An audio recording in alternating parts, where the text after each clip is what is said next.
Bien le bonjour amis de bonne chère, bienvenue dans ma cuisine. Aujourd'hui on va préparer un des plats les plus emblématiques du Moyen-Âge, le pain. Eh oui, le pain c'était pas juste un truc pour tartiner du beurre, déjà parce que le beurre, tout le monde n'en avait pas. Le pain c'était littéralement la cuillère, l'assiette et parfois même la serviette. Allez, c'est parti. Au Moyen-Âge, on ne mangeait pas le même pain selon qu'on était seigneur ou paysan. Le riche avait du pain blanc appelé pain au froment, tandis que le peuple se contentait d'un pain plus rustique, souvent à base de seigle ou d'orge. Et pour les plus pauvres, tout ce qui pouvait traîner dans le moulin faisait l'affaire.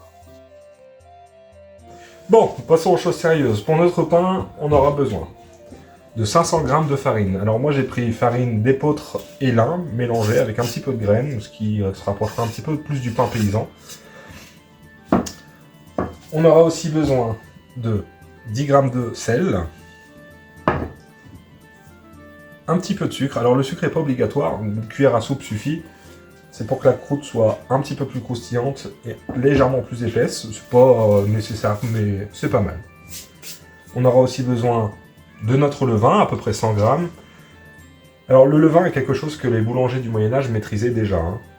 Si jamais l'élaboration du levain naturel vous intéresse, on pourra faire une petite vidéo là-dessus. Pas de problème, c'est très simple. Il faut juste un petit peu de patience. Ça demande un petit peu moins d'une semaine pour qu'il soit prêt et actif. Une fois qu'on a tout ça, on se rajoute à peu près 300 ml d'eau tiède. Le tiède, c'est très important, ça permet au levain d'être activé correctement. Hop.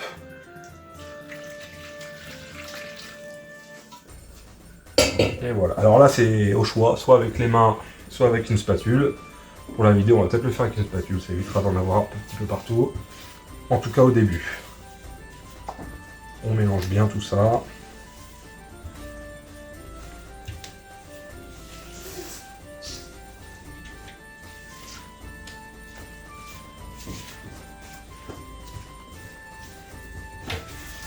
Voilà, on se farine un petit peu les mains.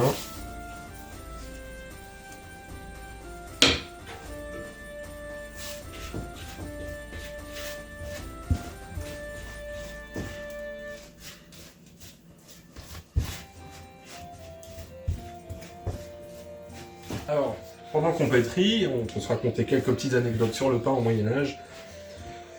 Alors, les tranches de pain, c'était appelé des tranchoirs et on mangeait littéralement dessus, comme sur des assiettes. Et puis, quand on avait fini, on pouvait s'essuyer la bouche, s'en servir de cuillère pour saucer, comme aujourd'hui. Et puis, quand on avait fini, ça partait aux chiens ou aux pauvres. Il faut savoir aussi un petit fun fact. Le mot copain vient du fait qu'on partageait avant son tranchoir et on devenait un compagnon de pain, ce qui par extension par la suite a donné le mot copain.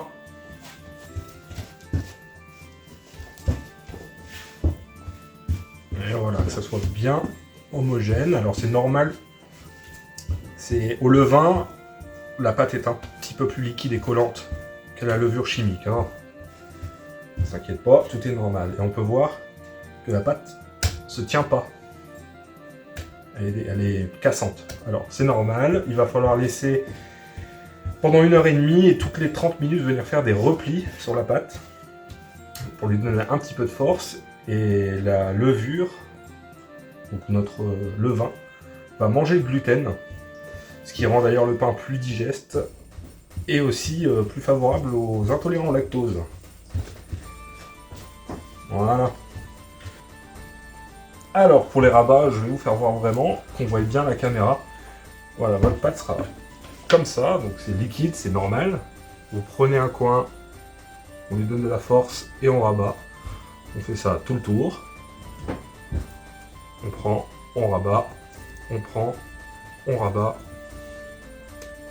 Et voilà. On fait ça 3 fois, toutes les demi-heures. Alors voilà, ça fait 1h30, on a fait les rabats 3 fois. Maintenant, on va le préparer pour la levée. Alors, on se prend une petite planche. Hop. On farine vraiment généreusement. On ne fleure pas juste, on met beaucoup de farine. Voilà. Et on transfère notre pâte sur le plan.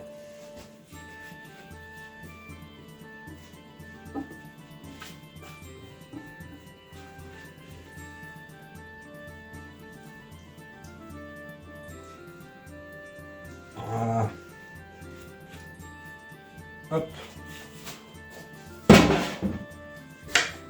On farine. Voilà. On va commencer à lui donner sa forme. Alors pour lui donner de la force encore, on va l'étaler légèrement, rabattre une fois, rabattre deux fois, et voilà, comme ça. Donc la farine va servir à ce qu'elle ne colle pas. Dès que vous allez la remuer un petit peu, elle va commencer à coller aux mains. N'hésitez pas à fariner le temps de lui donner sa forme. Voilà. Et dès qu'elle recommence à coller légèrement aux mains, c'est tout bon. Ensuite, on la met de côté. On se prend un banneton. Un saladier fait très bien l'affaire, mais le banneton, c'est quand même bien mieux pour laisser lever tranquillement sa pâte. On farine généreusement là aussi. Pas trop pour pas que la pâte remange la farine, le gluten, faut plus que le levain travaille de trop, hein. Faut juste pousser. Comme ça. Et une fois qu'on est bon, on y pose dans le banneton. Comme ça. Là, on a deux choix. Soit vous le laissez à température ambiante. Alors à température ambiante pendant 4 heures. Histoire que le levain finisse son travail.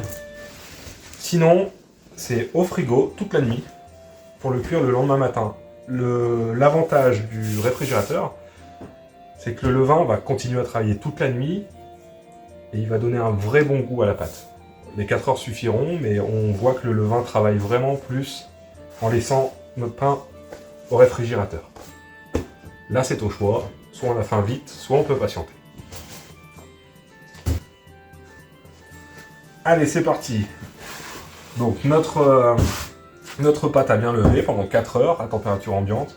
Il est maintenant le temps de la cuisson. Alors, on fait préchauffer le four à 240 degrés. Alors là, c'est pareil, il y a deux solutions. Soit vous le faites cuire en cocotte, comme nous on va faire aujourd'hui, soit sur une pierre. Les deux sont possibles. Les deux méthodes donnent des cuissons légèrement différentes. Pour nous, la cocotte sera beaucoup plus simple. Donc, un four à 240 degrés, une cocotte en fonte. On prépare la cocotte en y mettant un petit peu de papier sulfurisé. Comme ça.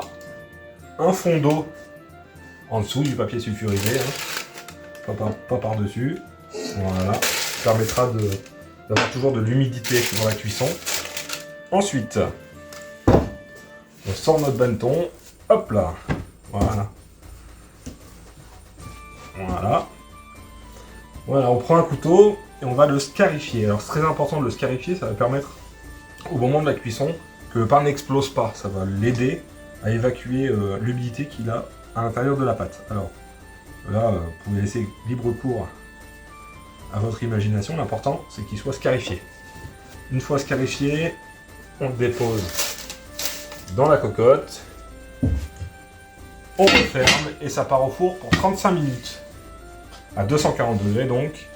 Et ensuite 10 à 15 minutes sans le couvercle pour que la croûte soit bien cuite. Donc pour les 10 à 15 dernières minutes, là, c'est au visuel. Contrôlez de temps en temps. C'est parti. Et ben voilà mes amis de bonne chère, le pain est sorti du four. Alors là, sorti il y a 1 heure, laissez refroidir, ça lui permet de finir sa cuisson. Là, il est bien froid, vraiment beau. Il est magnifique. Alors maintenant, on va le couper et découvrir ça ensemble.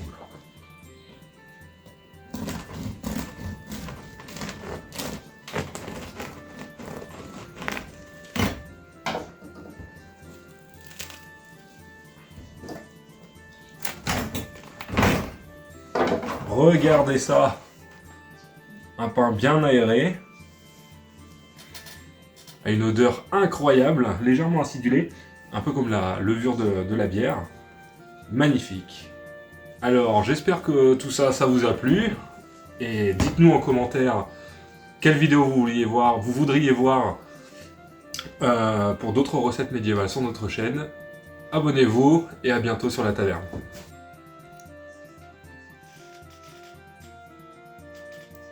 Incroyable.